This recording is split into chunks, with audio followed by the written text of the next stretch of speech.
নমস্কার বন্ধুরা, আজকে আমরা বানাবো মাটন কারি। তার জন্য প্রথমে কড়াইতে তেল দিয়ে তাতে টুকরো করে রাখা আলু দিয়ে ভালোভাবে ভাজতে হবে। আলু ভাজা হয়ে গেলে একটা পাত্রে তুলে রাখতে হবে।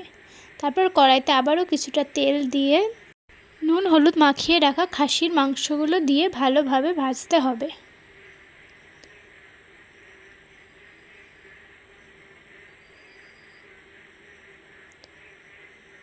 ভাজা হয়ে গেলে মাংসের টুকরোগুলো তুলে রাখতে হবে। তারপর ওই তেলেতেই শুকনো লঙ্কা, তেজপাতা, জিরে ফোড়ন দিতে হবে।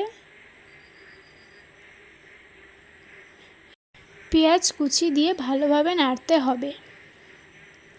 পেঁয়াজটা একটু ভাজা হয়ে এলে তাতে টমেটো কুচি অ্যাড করতে হবে।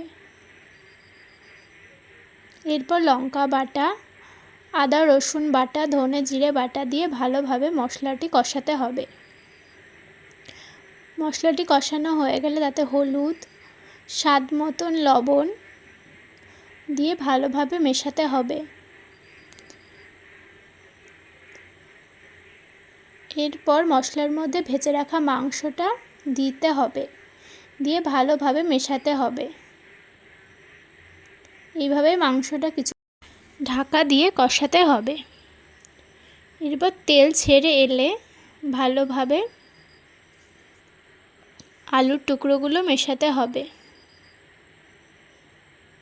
মেশানোর পর গরম জলটা ঢেলে দিতে হবে। পর ঢাকা দিতে হবে। মাঝে মাঝে ঢাকনা খুলে একটু নেড়ে নিতে হবে।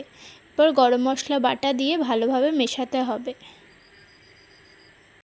কিছুক্ষণ গ্যাসের লো ফ্লেমে এভাবেই করতে হবে। তারপর চিনি দিয়ে নামিয়ে নিলেই রেডি মাটন কারি।